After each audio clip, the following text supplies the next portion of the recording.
goodness gracious, scorekeepers, it's time for another episode of your favorite podcast, The Score. Yay! We back. In case you did not know, this is Minnesota Opera's first podcast, and we are three Black queer opera administrators, and we are looking at issues in the opera and classical music world from our Black queer perspective. As always, I am the EDI director at Minnesota Opera. My name is Rocky Jones. Hello. And as always, I am here with my incredible co-hosts, the wonderful, fascinating, talented Mr. Lee Bynum. Hello, Lee. Insert catchphrase here. Ooh, that's a good one. Thank you. I've been working on it. I think it's going to catch on like wildfire. Everybody around the country. And of course, how could we forget the lovely, the talented, the amazing, the blinged out today with your earrings. Hello. The fabulous Paige Reynolds. Hello, Paige. How are you? I am great. Yes, coming from the world of people who love 90s inspired big gold earrings. Bling bling indeed. Mm-hmm. It's good over here. I know we're all laughing and having a good time, but looking out the window. Ciao. You know, I know we talked about this last time with the fake spring, but I thought by now it'd be real spring. And today it is Wednesday, April 13th. The forecast calls for snow tomorrow. And I'm speechless. I don't know what to do with myself. How do you people live like this? I don't understand. And I would, and for me, it's not only that it's like still like not feeling like spring, it's that like the weather, like she had the nerve to fake us out like that. And I would rather it have just been winter. It's like it's still winter and it's clearly still winter. At least I know what to expect when I wake up in the morning. At least I just know, yes, we should keep our coat and boots out, and that's just what it is. But this back and forth, it feels like a toxic relationship. It's not good for my mental health. And you know, I did something. I've been here for 7 years, I guess now. And I did something for the first time, which I feel like is very Minnesotan. On Monday, I took a walk around the lake by my house. That does sound very Minnesotan. Yes, and it was lovely. It was 60 degrees. It was sunny. And now trash. Yep. Just trash. But it's not snowing, right? And it could be snowing, but it isn't. And I am taking that as a real victory because earlier in the week, the forecast for today was that it would be snowing. So when I reluctantly woke up this morning and pulled back the curtains and was like, oh, that's rain. That is absolutely progress on the weather front. So yeah, I suppose. And spare a thought for the poor folks in North Dakota who are sitting under 2 feet of it at the moment. Those poor unfortunate souls.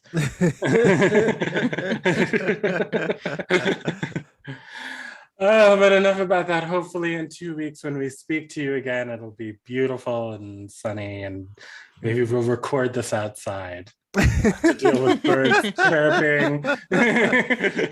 What a wonderful problem to have.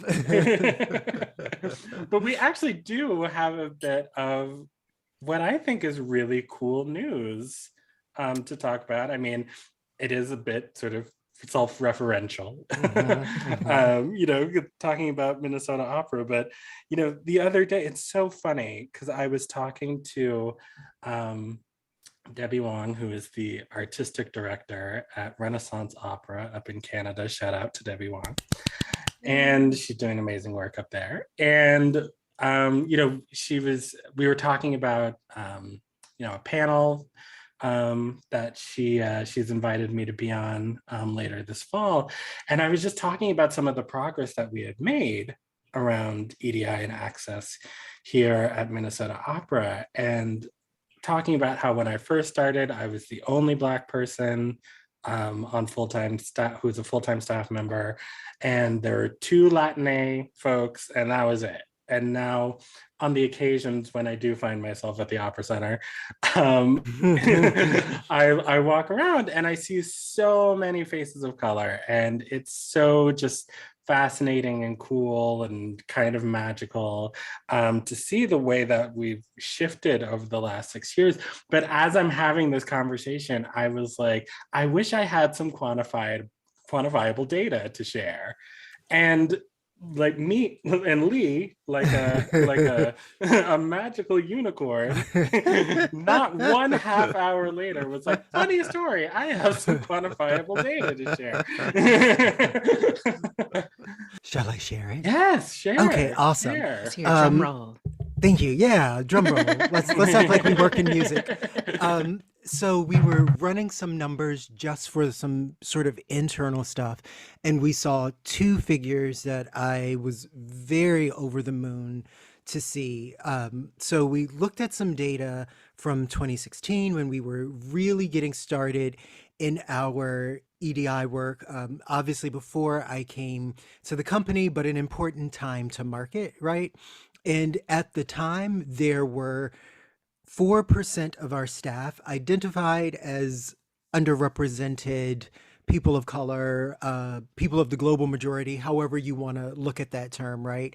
And in the leadership circle, which at our company represents everyone who is at the director level and above across all units, was at 0%. And today, that first number, the total number of people of color at the company hovers around 30%, right? And the number of people of color in that leadership circle is just under 30% as well. And I saw those numbers and was so excited. Smacked. Yeah, when I there's heard that. a tremendous amount of work has gone into really pushing the company forward in terms of how the company thinks of itself, right? So in that regard, I definitely wanted to shout out our colleague who heads development, Diana Konopka, who was both a person on maybe the first person who led the diversity committee. Oh, it's Julia. It was Julia. Okay. But I do know that Diana was the architect behind a grant that funded a lot of this work, which actually was designed to shift how people think about the company and how EDI showed up. And like EDI work is very much affecting how people think. So I think acknowledging Diana, her leadership and foresight around that is super important. And I also want to take a moment and hopefully not embarrass him too much, acknowledge our own EDI director, Rocky, who took on, I am going to start, not stop, who took on a lot of this work in being the person who put words behind that diversity charter that has animated so much of this, has been a really present, thoughtful, vocal person driving a lot of this, which is, again, not so much about saying to people, here are numbers you need to hit in terms of your hiring,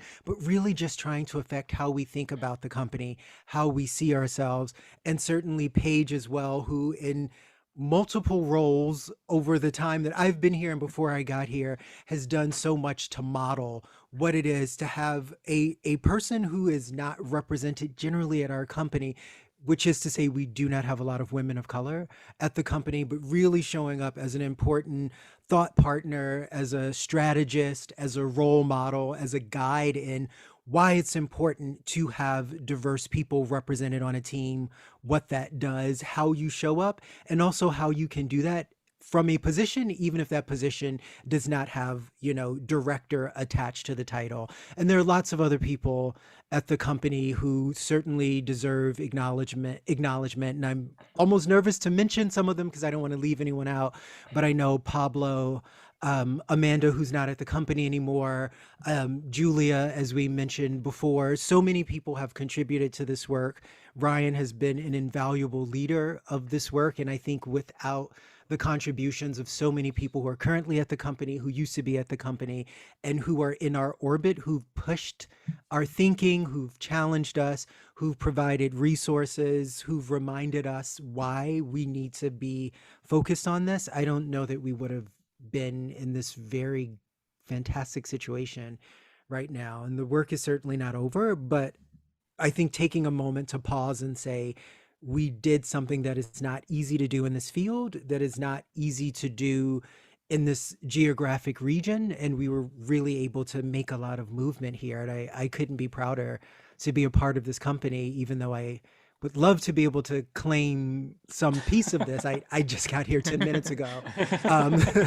So yeah, congratulations to the two of you. Congratulations to everybody else who has made this a reality. And I look forward to continuing to make Minnesota Opera a place that looks like the world. Shades of that. Thank you, Lee. That's so. Thank you.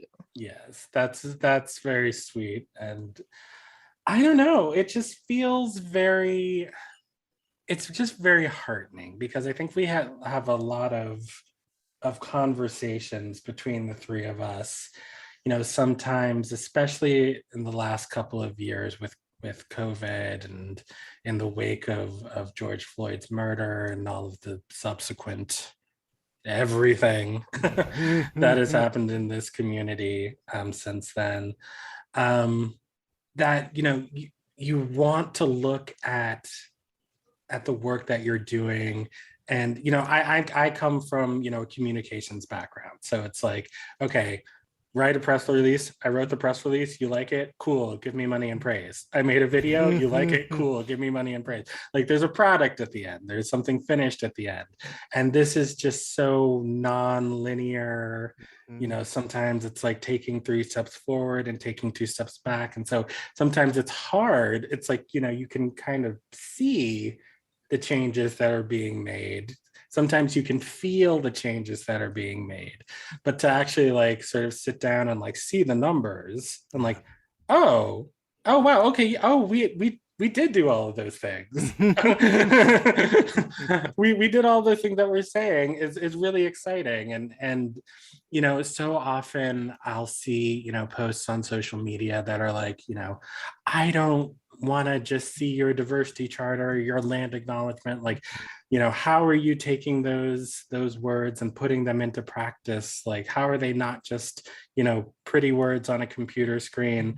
I want to see like diversity in hiring and and performers and audience stats and policies and procedures and systems and whatnot. And sometimes I do sit here and I feel like, man, are we just sort of paying lip service? And it's just like, no, we're not. we are putting our money where our mouths are, literally. And even when there are setbacks, there are people who sort of come into the organization and they're not quite where we are, being able to meet them where they are, and bring them forward, having the infrastructure in place to do that, it's just really exciting. It's really exciting to work for a place that values all of these things that we care about so much, that we are able to represent our entire community, that we're opening all of our spaces up and doing it in like an authentic way. And it's not just like, hey, we're the opera and we're here to say we make we make music in a cool, fun way. Like, we're actually being intentional and authentic, and I hope people see that and keep trusting us. We keep building that trust, so that people who are still quite understandably on the fence about us and the work that we're doing, we'll be able to see like, oh, they actually are talking the talk and walking the walk. And like, I'm coming into this space to work, or coming into this space to see a show, or my kid is going to an education program and they're surrounded by kids that look like them, or I'm surrounded by people that look like me, and like my story is valued. And what a world if everybody functioned like that. You know what I mean? I do know what you mean, right? And it's hard to have perspective on the work while you're in it. Mm-hmm. You know what I mean? And a lot of times it either feels thankless, or you may question, of all of the gifts that you may have, why is this the one that you are choosing to give your time to, right? Like, does it turn into a thing that is the worthwhile thing? And should you be using your time in this way? And I think having these moments where Lee, you can see. I don't appreciate you putting our private conversations on blast to the whole world.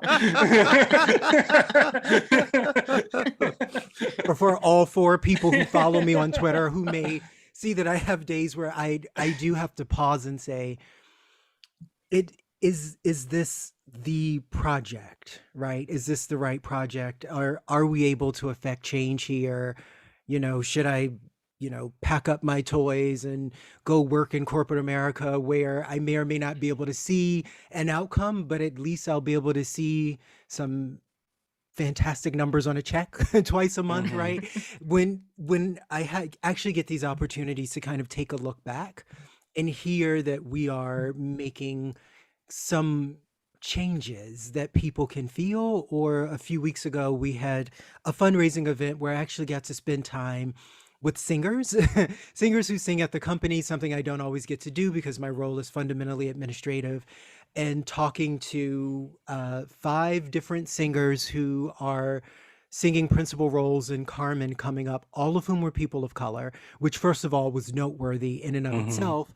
And then secondly, hearing their perspectives on why they elect to sing here when they could be singing at whatever house they wanted to. It was a good reminder that even the little things can have a huge impact on what someone's experience is.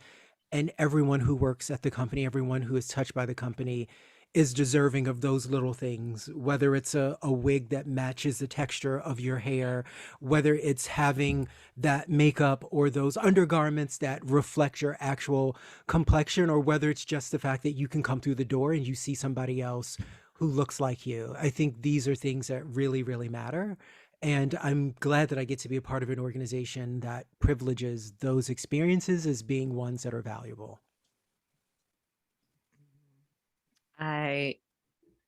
I'm really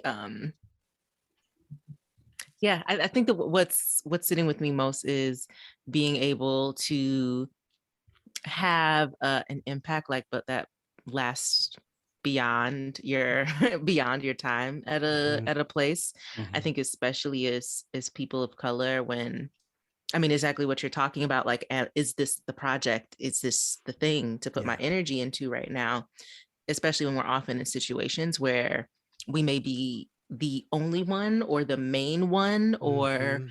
the primary source of any energy for progressive change Mhm. in a place, or we may be one of few, or even if we are listened to and supported, there's just, we can feel like a different sense of responsibility Mhm. to speak up at the right times, to and hold the balance while still holding your job and like having a good rapport with everybody. And so when it can like actually pay off, and you see people listening or repeating things that you said, or the thing that was said in the workshop, or you see it happening in like times when you weren't even in the room, or Mhm. oh, look what they did, I wasn't even part of that process, and Right.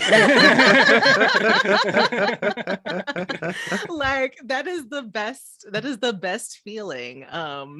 And I'm just really happy that Minnesota Opera has done that. And there are folks who like Amanda, who I think about, that it same thing, like she didn't have to like just throw something into the air and watch it float if she didn't keep if she didn't keep it there. Like there's actually been momentum, and we have an anti-racist and anti-oppression charter now, and we continue to build upon even that. And when it's time for even that to change again, or to get to elaborate or shift our thinking again as the world turns. Like I feel I feel good that whoever raises that, or if no matter who it is, if they're a person of color, if there's queer, if they're trans, like that, you know, they can be listened to and actually have some type of there's weight to what they say that can reverberate beyond the room that it's set in and to other parts of the organization. That is really progress and something to be proud of. Yeah. And I was just going to say, I know this is probably a little bit more of a navel gazing conversation than we typically have on the show, but part of why I thought it was important for us to sort of say this is because, one, I think in so many instances, a lot of opera companies, orchestras, dance companies, theater companies, what have you, museums, cannot leave them out. There are folks who are doing this work by themselves, and they do not have each other in the way that, you know, I have the two of you and 5 other people in our department who are not currently on screen. So I do want to say, we see you, we know your efforts are hard, but they are valuable.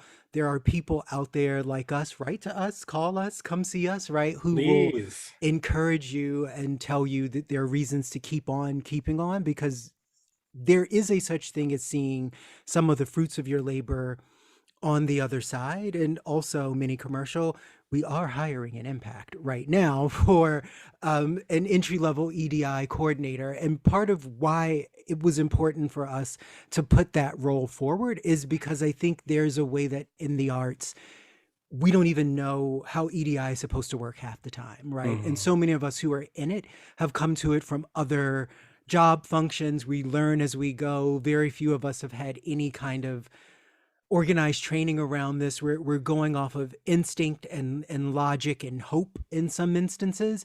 And we're trying as well to think about what is a way that we can codify what this work is, make it easier for people, like have a path to being able to say, there are particular coordinated things that you can do in this space to make actual difference here. Big difference, small difference, everything in between.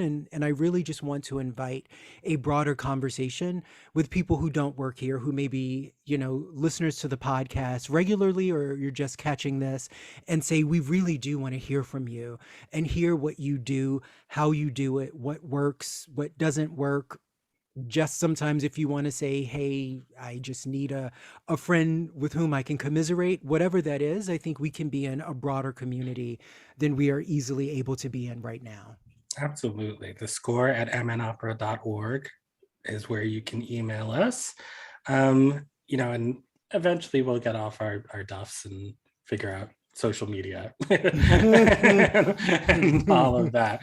But of course, you can always write into any of the Minnesota Opera social media channels, and the messages will get to us. But you know, one of the things that I tend to say when I'm orienting new staff members is that it has been really exciting the more that we have moved forward in this work.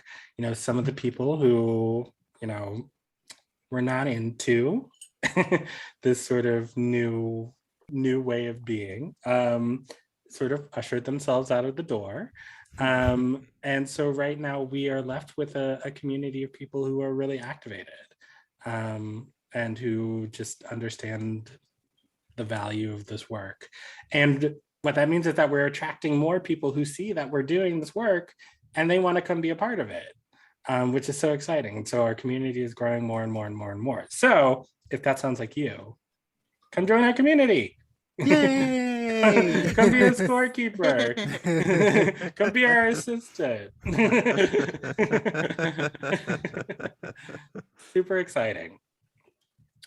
Well, with that, I was going to say small professional victory, but I've been told that I'm not supposed to say small professional victory. Big. I think it's pretty damn big. Yeah. Very exciting, and very exciting to introduce our next guest, who is another one of these global majority new employees Woohoo! who has joined us. The incredible soprano, Symone Harcum, who is one of our resident artists this year at Minnesota Opera. Perhaps you saw her as Leontine in Joseph Bologne's The Anonymous Lover this past February, where ridiculous. I think the professional artistic term is sung the house down. I think that's what we were looking for. Girl, like she was incredible, so incredible. But she's also this May, she will be singing Micaëla in our upcoming production of Carmen, and she was kind enough to sit down with us. So we'll be back with Symone Harcum after the break. Yay.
All right, everybody, welcome back to the show. We are so excited for our next guest, the amazing soprano, Symone Harcum. Welcome to the show, Symone. Yeah. So a little bit about her. After receiving her bachelor's degree in music education from Norfolk State University in 2012, she worked as a choral director in Norfolk Public Schools until 2016. She also received her master's of music from the Peabody Conservatory at Johns Hopkins University. And since then, she's been racking up roles and awards across the country. In 2018, she was the first place winner of both the National Society of Arts and Letters DC Dorothy Lincoln Smith Voice Competition. That is a mouthful, my goodness.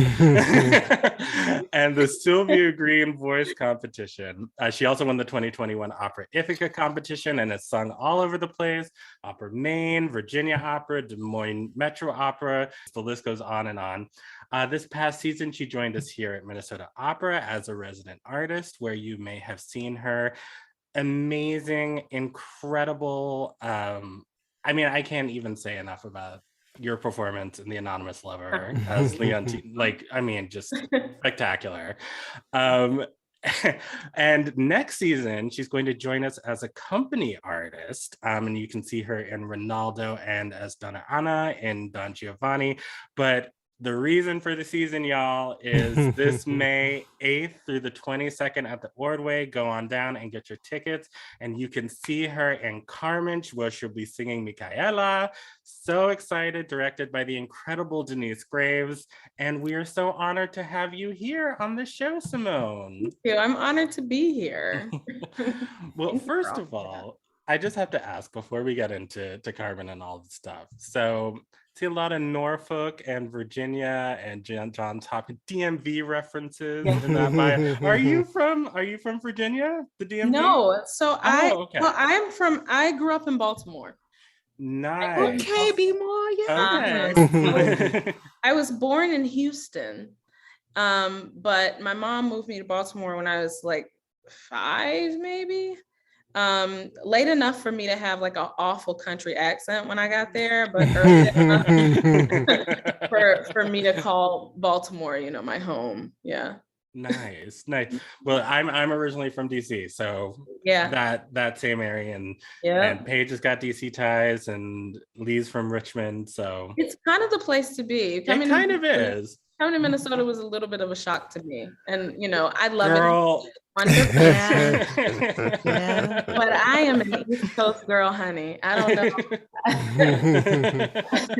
don't know what's going on over here. It's very obnoxious for it to always be colder than what I thought was the North and the East. And, you know, this perpetual winter. Yeah. oh my goodness. It was so funny. I was talking to one of my best friends, was in Chicago for the first time this weekend. And he was like, yeah. And we took and he's from DC. And he was like, yeah, we took like a boat tour and it's still really cold here. And I was like, yeah.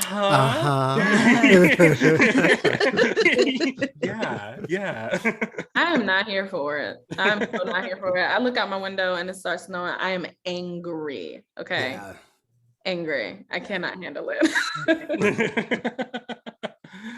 Well, I'm curious. So growing up in Baltimore, did you have a very like musical artistic family? Did you have, you know, singers, artists in your family or other mentors that you looked up to when you were a kid?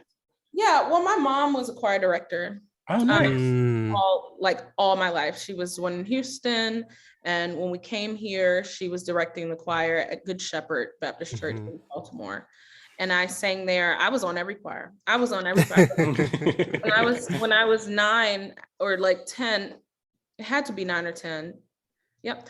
I remember singing with the senior choir. Oh, wow. Wow. Yeah, they were something, but I always had to be there. I was with my mom at rehearsals and everything like that, you know. Yeah, I was very musical, but church musical. And each summer I went back to Houston to see my grandparents, and they put me in the ensemble theater in Houston, which is one of the first, I think it's the first Black theater in Houston. So that's where I started like theater training, and you know, we did plays every summer. So it was like church music and musical theater. That's where I was until middle school, where I started in chorus and stuff like that. I was smiling and laughing to myself because I have very similar experiences of being in church all the time, and especially if the numbers are low. Sometimes with the senior choir, they may ask you to go. Yep, I've been there. There's this one lady I remember. I don't think she was on the senior choir, but she was so sweet, and my mom put me right next to her, and she was very tall. Like she was tall and she was broad, but she could not find her note to save her life. And so my mom put me right to her, and my task was to sing up into her ear. And that's what I remember. I remember singing like upward onto this, like trying to get this lady. And she was like, oh, is this it? Is this it? I remember that vividly. Like I had, you know, specific assignments in the choirs there, you know. But yeah, my mom directed choirs until just recently. She'll probably go back, honestly, but I don't know. But other than that, I went to Deer Park Middle Magnet for middle school. And so that's where I got all of my like primary music training. I learned how to read music there. You know, I learned all about choirs. I picked up my first instrument there, I think. And then I went to Baltimore City College, in the Baltimore City College Choir, and it was, you know, that was it from there. Well, I would love to hear a little bit about your experiences at Norfolk State. We've talked a lot on this show about the importance of historically Black colleges and universities in shaping Black artists and those lineages of mentorship. And it wasn't lost on me that after your college experience, you yourself taught. So I'm kind of curious about that idea of giving back, right? And who gave to you and how it inspired you to give to a new generation. Of course. Well, first of all, my HBCU experience was like, it saved me. I think I would not, I don't think that I would be able to function in this career right now, who I am, without it. Because what it meant was that excellence in classical music is a part of my culture. It's something that I know very well, right? it was where I was first introduced to classical music, in the room with a whole bunch of Black people, you know, and once you step out of that, you realize that no one else gives excellence in classical music to our culture, you know. So instead of being able to like fall right in and believe that lie, it's a lie. It's also just miseducation. It's that they don't know because they haven't experienced it, right? I can go into a career like this and understand my roots in it instead of trying to find my way. I think also HBCUs put out teachers like nobody else. Yeah. We know that. They put out teachers. The education program at Norfolk State was amazing. The music department was great, but my degree was heavy in education and educational practices. But you see it there. Each teacher, most of my teachers at Norfolk State had gone to Norfolk State. Interesting. Yeah. And then they came back to teach there. A lot of the teachers in the area had gone to either Norfolk State or Hampton or, one of the schools in the area. You stay, and you teach where you are. So that was interesting. And the traditions of that space, they live on through the people who have been there, They know it as a student, they know it as an alumni, they know it as a teacher, So I don't know, I loved it. The choir is the best choir, the best choir around. I think it still is. That's just the end. But no, I wouldn't trade that experience for the world, for sure. That brings up a question for me, because I also went to HBCU. I went to Howard and found like a similar thing with people who come back and teach, and how many of my teachers had either went there themselves or even like as a kid were like, yeah, I went to the summer classes here and stuff like that. And I also, and that word like lineage, I especially think about Black women within that. Now, I wonder if you could like speak to like what Black women specifically like have meant to you in your career, and like who are, yeah, I mean, obviously everything, like, right, like, and just like who is on your mind like right now, especially. They are all your mothers, right? It's just how it works. I feel like, and now as an adult, I take responsibility for young Black women around me, and I see that in how my mom's friends and my mom, of course, but my mom's friends and my teachers and my big sisters. I mean, come on, I'm an AKA. Skiwi. Exactly. And as soon as you are immersed into a situation like that, a sorority, especially at a Black college, you gain sisters, you gain mothers, you gain teachers. And, I had this woman who she worked at the front desk of our dorms. And she took it upon herself to stop any young woman from leaving the dorm if she wasn't dressed right. Like if she was on duty, like, you are not going out in pajamas. Like, you could, I guess, tell her to get out of your face and keep walking, but you're not going to do that. Okay. Yeah. Not to a Black woman like this.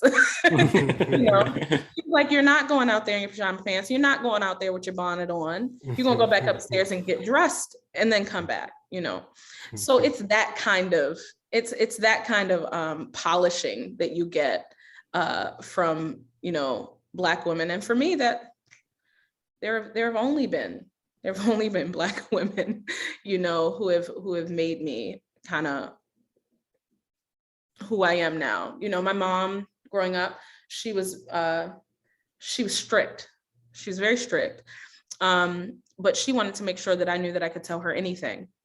But she also knew that I probably couldn't. So what she did was she designated two of her friends. She said, if you have something that you need to talk to somebody about, and I encourage you to call them. And they would only tell her if it was like life-threatening or something, you know, like if they really needed to. But there, you know, that community is just a safe space, and it still is, you know. Yeah. Even till now. I mean, Denyce is my teacher, Denyce Graves.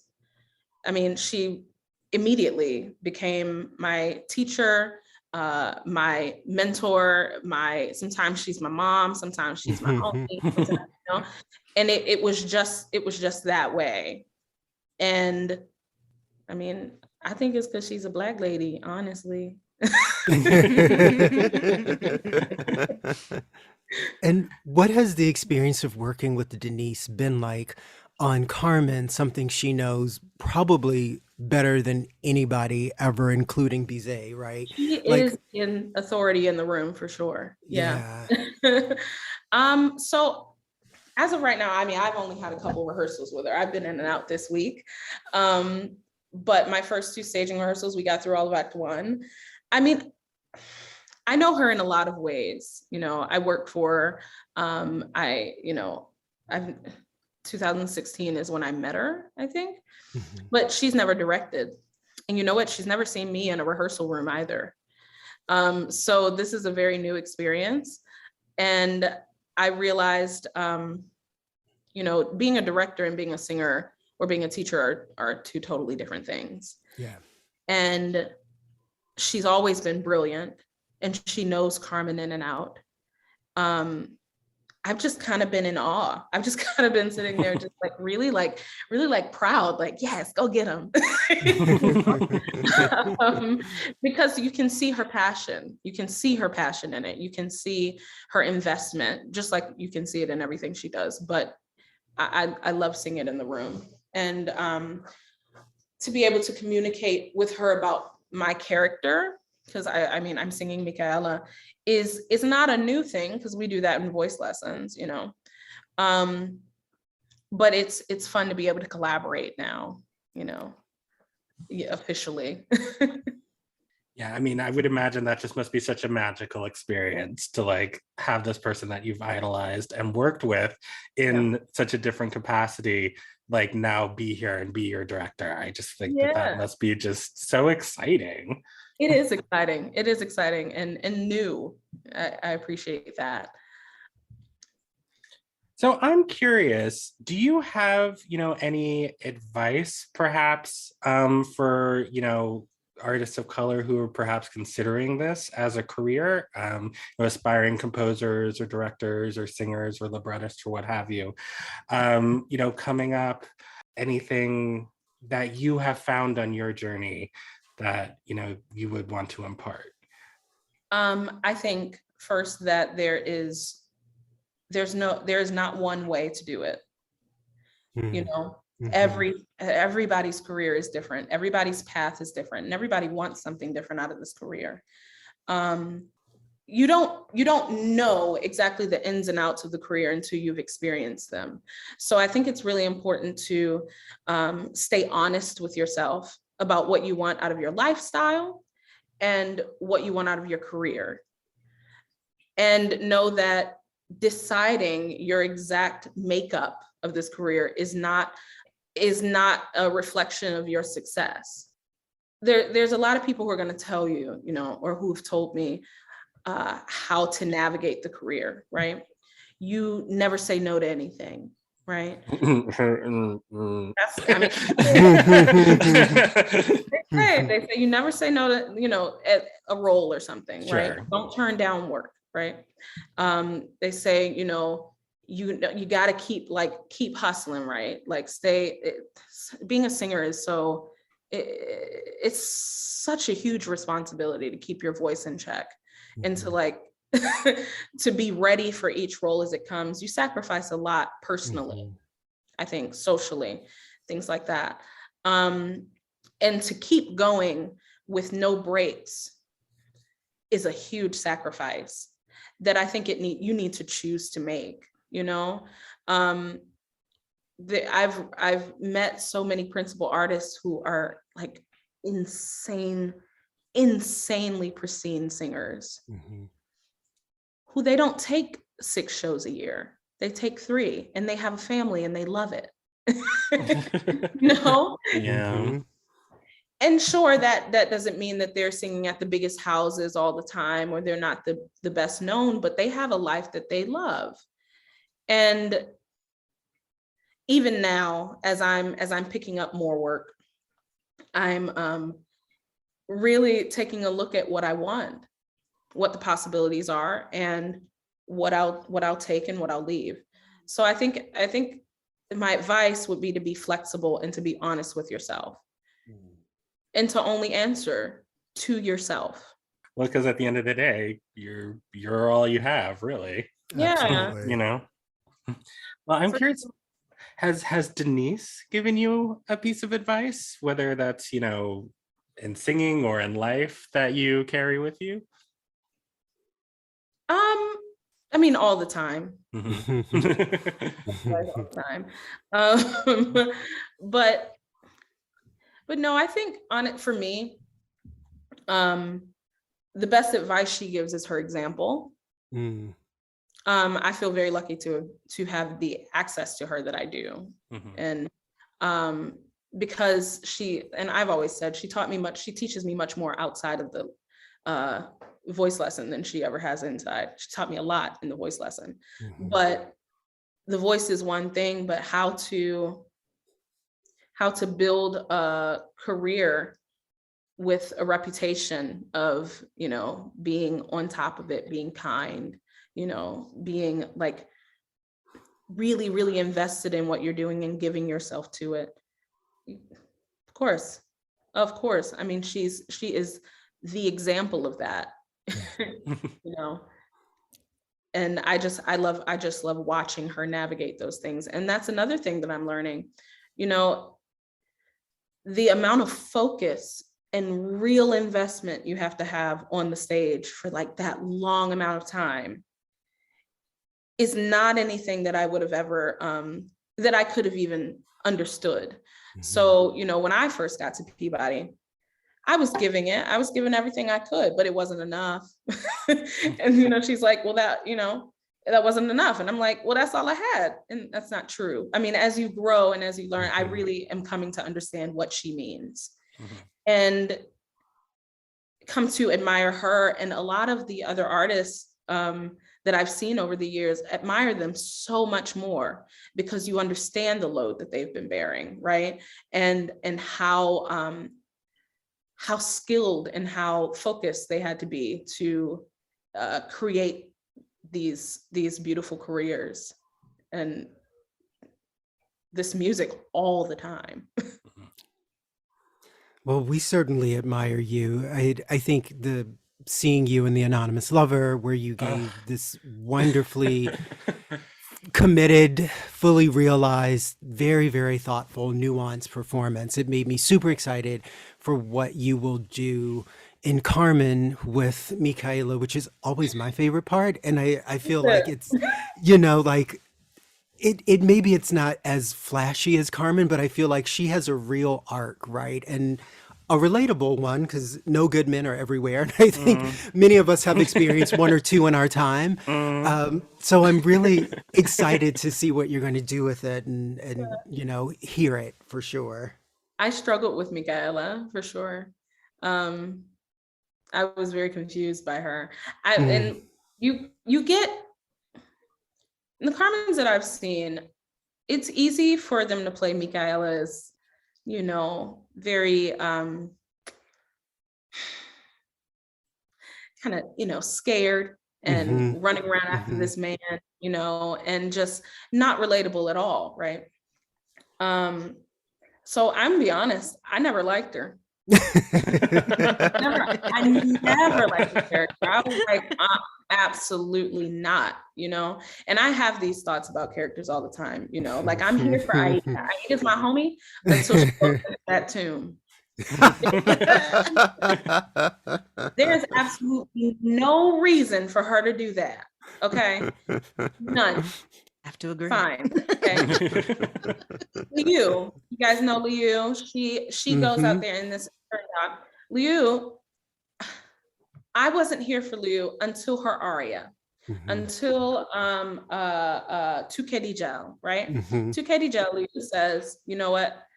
All right, I may not agree with this. She's running around after this man. She loves him. He obviously does not love her. In my eyes, Liu, go find yourself something else. Okay? But these are her choices. These are her choices. And the reason I end up here for Liu is because she doubles down on that choice. And I respect that. You know what I mean? She goes in and she's like, I'm gonna stand up to this lady, okay? And I'm gonna die because that's gonna be the worst thing for her and it's gonna help my homeboy. Cool. She does that. All right, fine, Liu, not with your decision. Micaëla just runs around after this dude like the whole show. The entire show. And it wasn't until I read it and then I started studying her as a character that I realized that it wasn't Micaëla that I didn't like. It was the fact that I didn't believe the portrayals of her.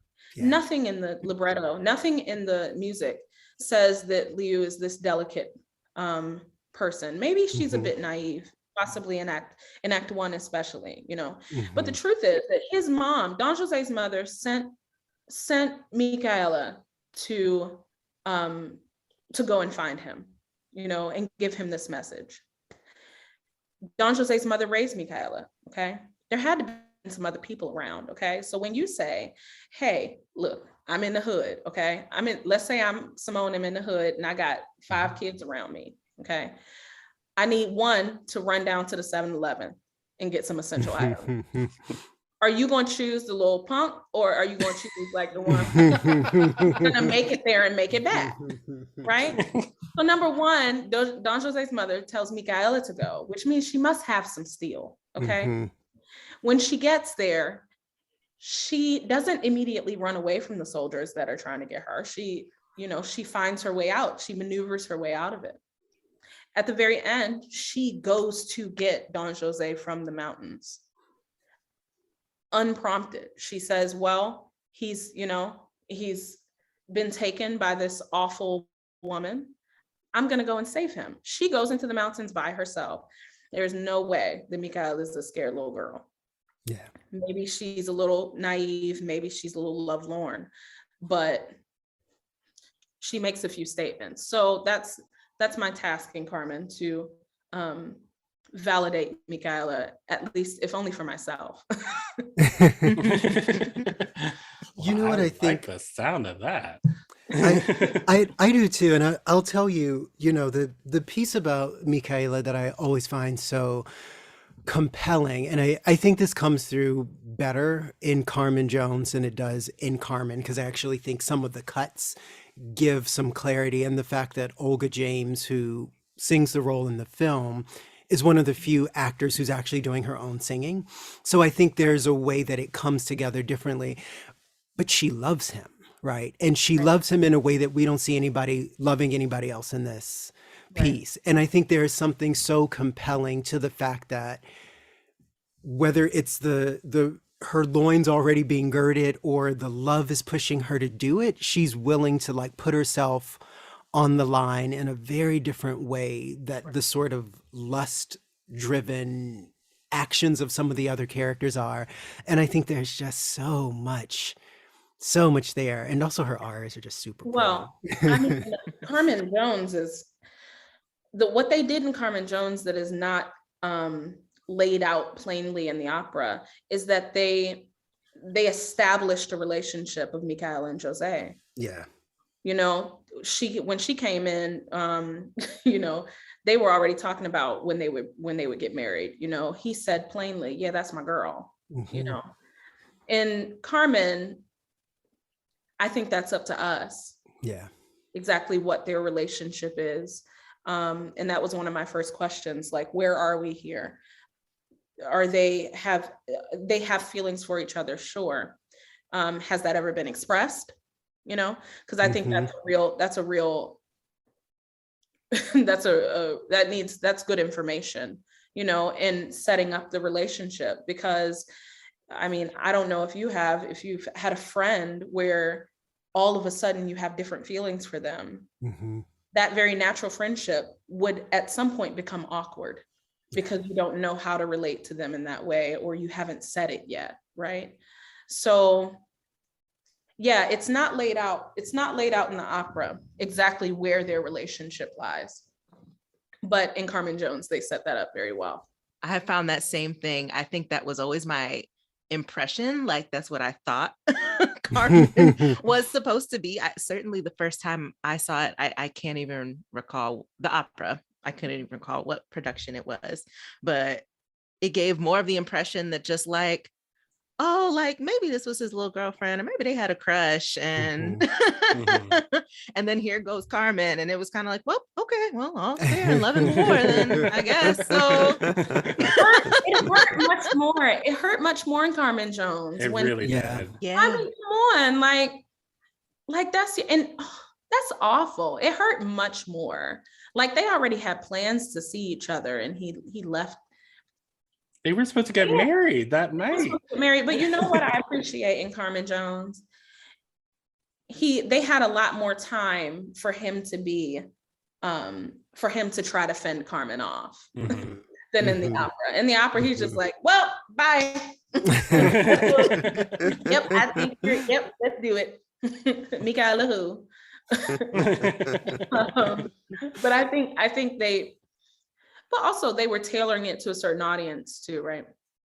They were tailoring it to an audience, and as far as stories go, it's much more engaging to have a broken actual established relationship than just some poor girl that is running around after him, you know. Yeah, for sure. They definitely take advantage of the medium, right? And the fact that they can utilize a lot of spoken dialogue to clarify what the relationships are, and in some ways really simplifying them, I think is a great kind of a turn with the piece. And you know, when you talk about, you know, it being tailored for a certain audience, I think that's always been the struggle for me with knowing, you know, any Broadway show that was written in the 40s is going to be for the entertainment of primarily white audiences, right? Like in 1943, I don't know who else would have been going to Broadway in large numbers.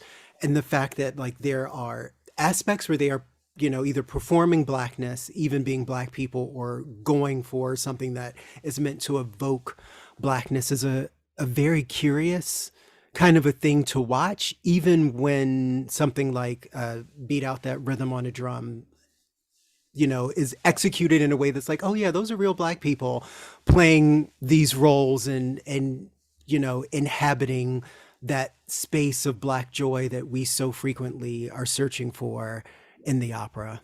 Yeah.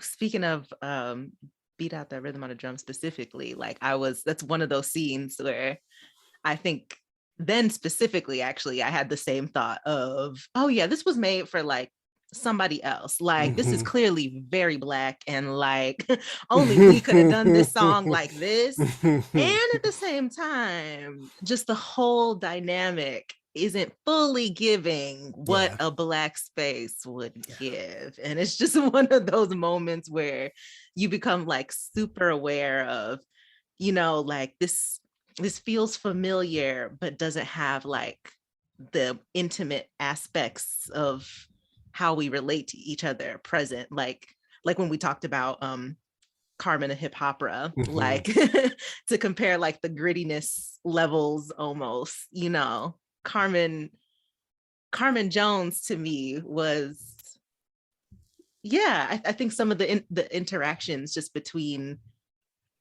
people, probably because they had that certain audience to please, didn't feel as authentic as, you know, as Carmen, the hip opera, and maybe even sometimes maybe the opera. It was just interesting to see like what happens when when you have this, especially knowing the standards that they had to fit then, how much you have to kind of distill Carmen, make it fit. Yeah.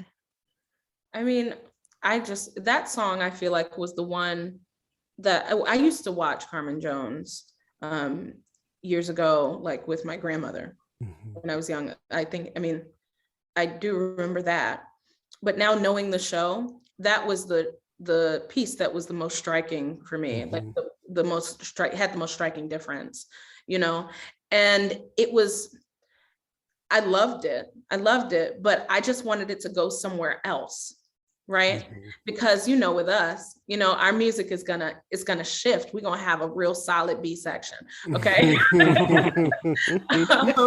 But I found myself longing for that in Carmen Jones, where I've never longed for that in the aria, because I think my expectations of it were different, and how they related to the music.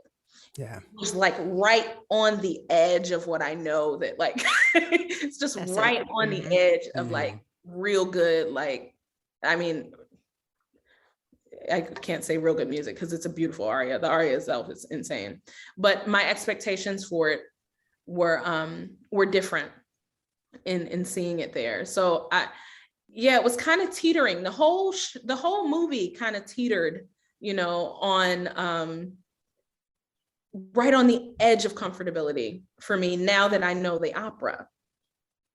Yeah. And, you know, I always kind of go to this place where you have to wonder about, they put together this cast of like the best singers, Black singers in Hollywood, and then ask most of them to lip sync to somebody else, which the insult, the dislocation, the disappointment, and then the fact that if most of your character's strongest emotional work is happening in a song that you are not even singing yourself, like, how do you shape that arc? Harry Belafonte is the first Black man to win a Tony for a musical. Diane Carroll is the first Black woman to win the Best Actress Tony for a musical. And here they are lip syncing to other people. And you have to wonder, like, A, did you not trust them? B, did you not realize you can adjust keys if that's really where we are with this? But the fact that there wasn't the trust in these Black artists to just execute what they wanted to, I think, to the point that you two both made about the music never hitting the heights that you wanted to, it's like, just let, you know, Pearl Bailey and Max Roach do what they do, and we will get there. Yeah, please, right? Well, and it's just so strange because... Did Pearl Bailey not sing? No, she did do her own singing, but I felt like, boy, was it restrictive. Oh, Pearl Bailey was singing, honey. Okay. But it's so strange because, you know, I watched it again last night, and like, we all know what Harry Belafonte sounds like when he's singing, and then to hear that voice come out of this man's mouth, it was just so jarring. And I think, like, in a way that it didn't hit me when I was a kid and watching it for the first time, but like as an adult, and it's just like, wow, if you had just let Harry Belafonte sing this the way that we all know that Harry Belafonte could sing this, the way that it would even just pierce your heart even further is just like, it's such an odd choice to me. But reading the history of the production, there are just so many odd choices that were made. Real. The voice thing upset me most when it got to Carmen's death. And I was it is the most like, rah, rah, rah. You're reading from some like authentic outbursts of emotion, and it just what upset me most was the chorus scenes. Honestly, what upset me most was the chorus scenes, and I will, you know, I always play devil's advocate. I'd say, all right, fine, we want the whole thing to be, you know, Carmen, fine. You don't want to change the keys, cool. Okay, but first of all, if the Lion King choir could do what they did on Lion King, and we could have found the folks to come in and sing this chorus, because those choruses would have been like, I mean, bursting, fire. Bursting with color. You know what I mean? That's really it took me out. And no, I didn't know. I think I realized a few years ago, or no, that's what happened, because I realized that Marilyn Horne sang Carmen. And I was like, sang Carmen, like on Carmen Jones. And I remember reading that when I was at Peabody. I was like, what? Marilyn Horne? No, that was, Dorothy Dandridge. No, maybe it wasn't. Yeah, I put it down until y'all called me about it. And I was reading that Marilyn Horne said, like, she was quoted as saying that she tried to sound as much like Dorothy Dandridge's actual voice as possible. And I'm just like, I believe that. Okay. I believe that she tried. I did. She tried. You tried. I mean, if anybody at that time was going to do it, Yes. it's Marilyn Horne. I mean, Marilyn Horne will give you she'll belt. Yeah, I don't know. But everybody still loves it. I talked to my grandmother about it just a few days ago. And she and my mother and my aunt, we're all on FaceTime. Not on FaceTime, on Facebook video, whatever it's called, Messenger. They were all like, yes. And they just start talking about the whole thing, so it really was, I think it was a great thing. It was a great success, especially to adapt an opera pretty much as is, and have it be so well accepted by at least the people I know. They loved it. and it has this quality for me of like Black Panther or School Days or one of those kinds of movies where everybody big from a particular generation is in one cast, right? There's no other movie except Porgy and Bess, which randomly has the same cast, and none of them are also singing for themselves in that movie. But like the fact that they put all of these really fantastic actors in at the prime of their youth, everybody saw what Harry Belafonte looked like that We in and sure of did. itself is something else. We also saw that he can't lip sync to save his life. At Please all. don't let him ever be on RuPaul, because he is going home. He's worse than Maddie Morphosis. Might have been doing it on purpose. He probably did it on purpose. Right. This is not my voice. I want everybody to know that. Right. Well, here's how I would have sang it.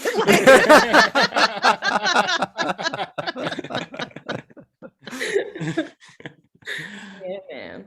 I also want to touch on how like this Dorothy's portrayal of Carmen like is one of my favorites, because she's so like, it's not just the flirtatiousness, it's like the mischievousness that comes across. Like when she goes and jumps on that train. Like, I mean, she's the wildest Carmen by far, the wildest one. I love it. I hate to insult somebody's acting chops like this, but it just seems so natural. It seemed like, like there are certain roles where you feel like you can play yourself, or less.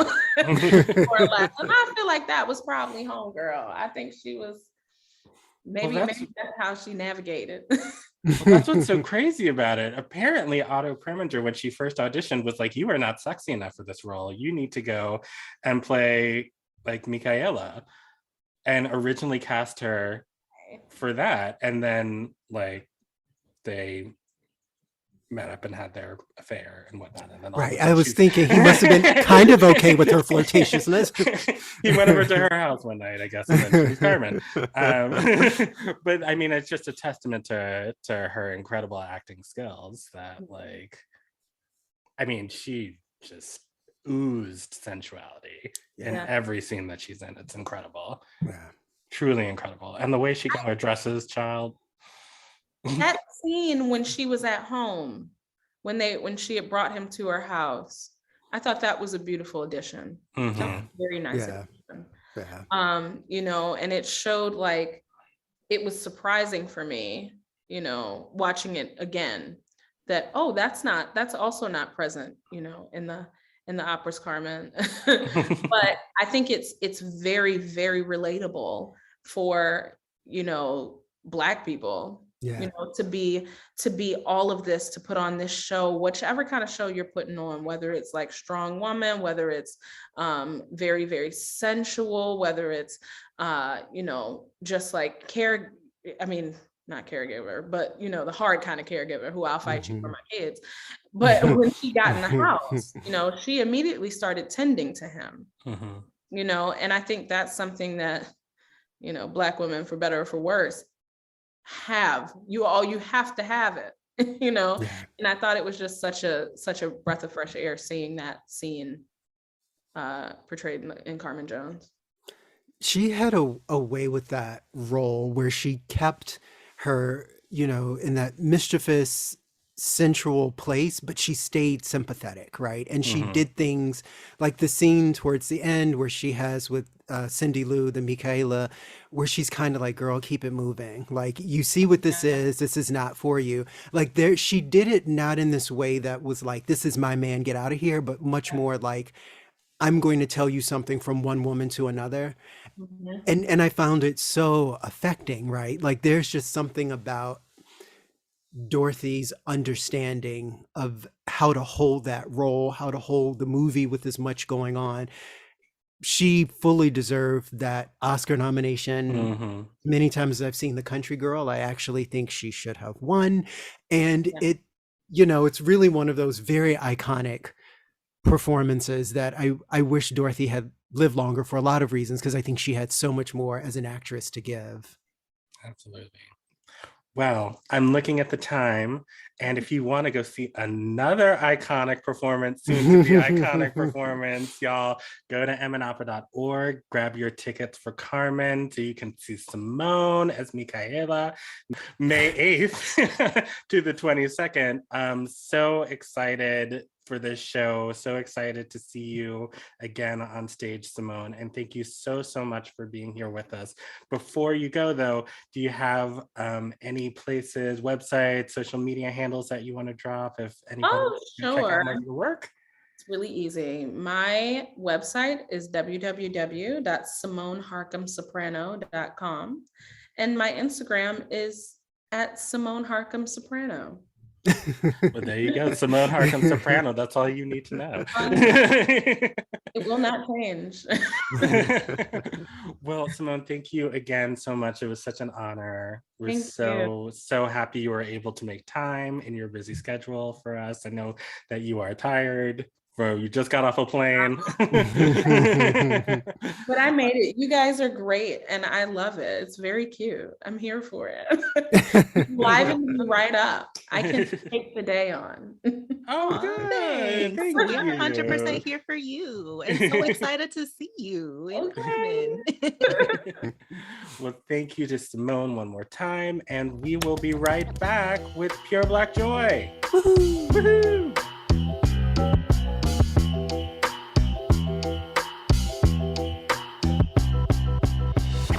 And we are back, and it is time for everyone's favorite segment. Ready, Paige? And a 1, and a 2, and a 1, 2, 3, 4. Peanut butter jelly time, peanut butter jelly time, peanut butter jelly time, it's peanut butter jelly, peanut butter jelly. And JR. That is right. It is time for Pure Black Joy, where we just take a moment to just shout out the Black people, places, things that are bringing us joy this week. And so, who wants to go first? I should either go first or last because mine is beyond stupid. Why don't let's end with some stupidity? Okay. Sounds good. You want to go first, Emily? Yeah, I will go ahead and go first. So this is a really big shout out to a friend of the show who appeared on the score maybe a couple of months ago now. Ari Fulton, who designed the costumes for The Anonymous Lover, has been nominated for a Lucille Lortel Award, which are the awards that acknowledge excellence in off-Broadway productions. Yes. Yay, let's give a little Yes. applause Go to Ari. Go Ari. Ari. Go Nominated for Outstanding Costume Design for a piece called Confederates. And I want to say two quick things about the piece before you go judging based on the name. It is a play written by a playwright that I love, Dominique Morisseau, a Black woman playwright. The topic of which is probably not what you may guess from the name of the play, but also very critically, Ari's nomination is the only nomination for Confederates. And I just want to take a moment to acknowledge that those of you who follow awards for theater things, it's kind of unusual when a costumes or set design or lighting is the only thing nominated from a piece, right? Like they frequently, lots of design things seem to be nominated in tandem. So I think it's even more noteworthy that in a year that Confederates didn't necessarily get a ton of nominations, that Ari's work was still acknowledged and seen and valued. I do wish there had been more nominations for that piece, but I'm not a voter, so I'll keep that part to myself. But a big congratulations to Ari and everybody else involved with Confederates, and I hope you win. Yay! Congratulations, Ari. Wonderful, wonderful.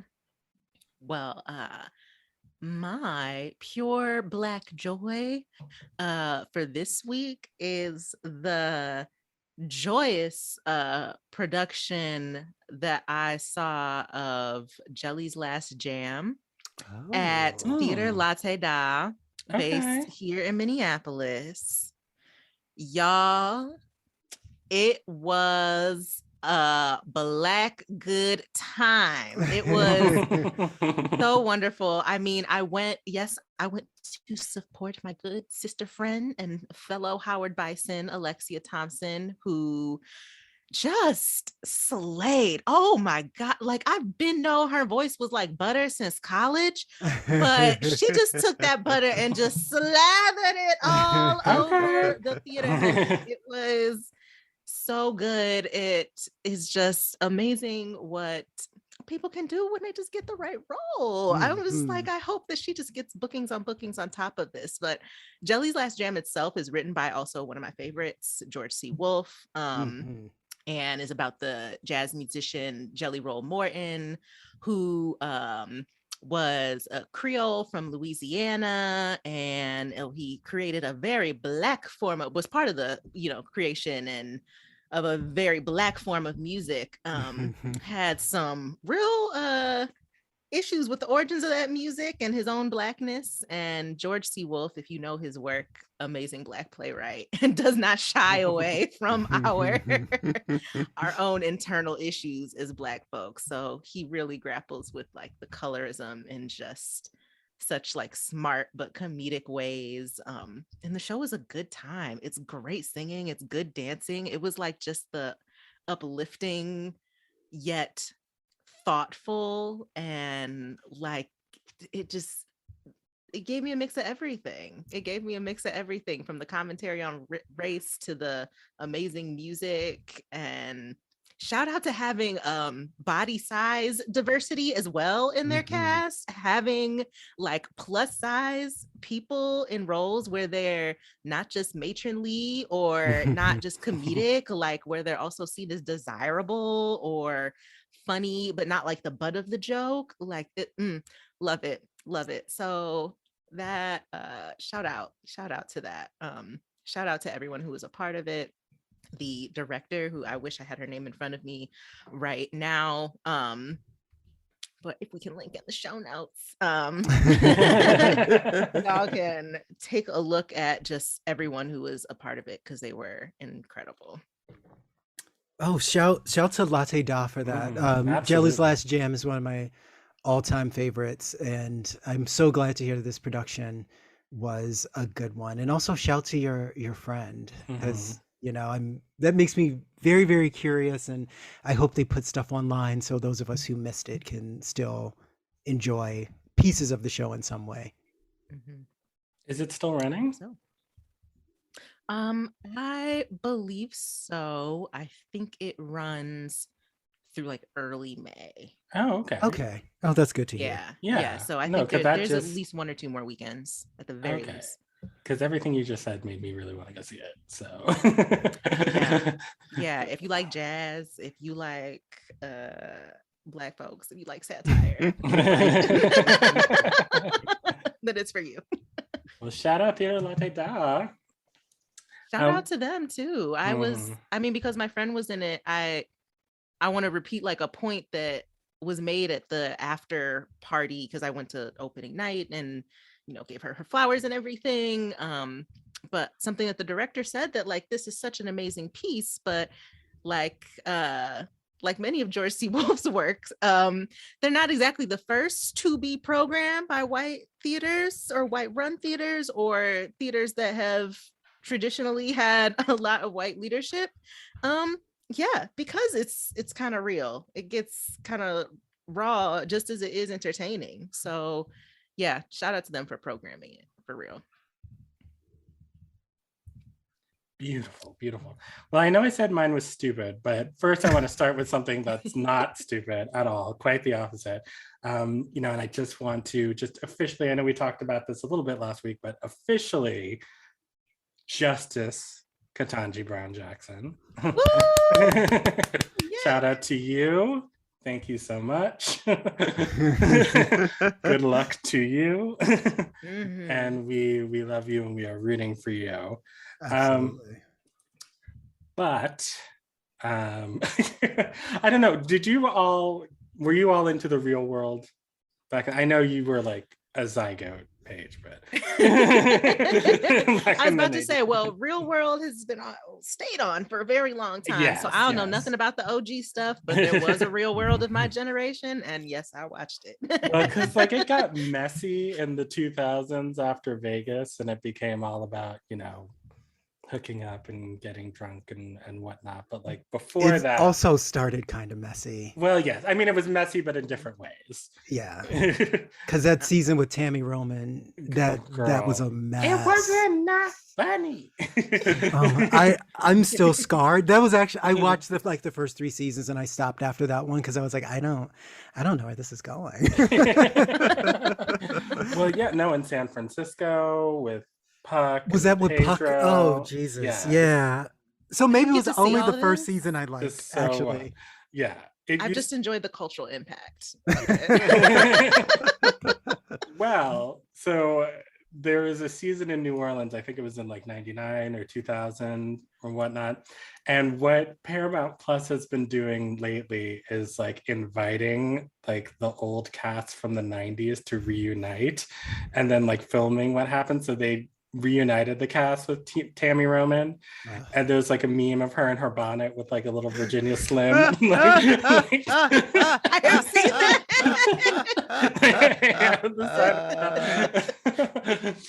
But in the New Orleans season, there was this dude named David, and he was just like, you know, just kind of typical like 20s sort of hotep-y straight dude. Was not but he considered himself a songsmith, and he would drop some of his music, and you know, Black millennial history, the song Come On Be My Baby Tonight. Do you remember either of you? Yes, you know what I'm talking about. I do. So in the trailer for the reunion, do you remember the trailer for Jordan Peele's Us, where they took I Got Five on it and remixed it and made it spooky? For this trailer, they took Come On Be My Baby Tonight and made it spooky, and it's just been playing in my head the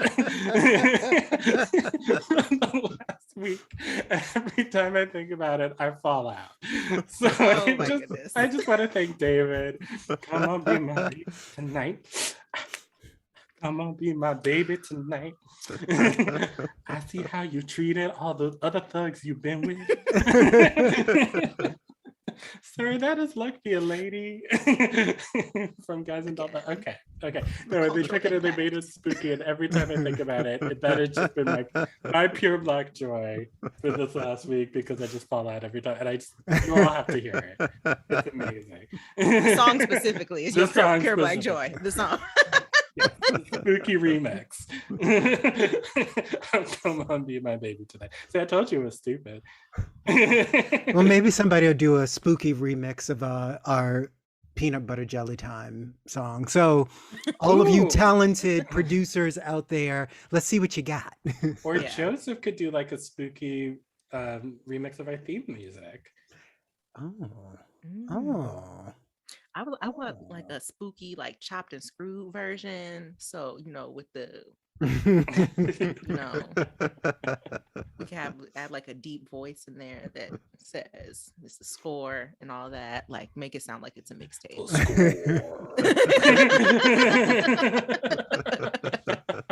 Make it sound like somebody's gonna drop a hot 16 after. It won't be me. Well, send all your submissions to the score at mnopera.org. We want to hear them. And I think that's going to do it for this week. Well, this was fun. As always, good to hang out with you. Good to hang out with all of you out there on the internet.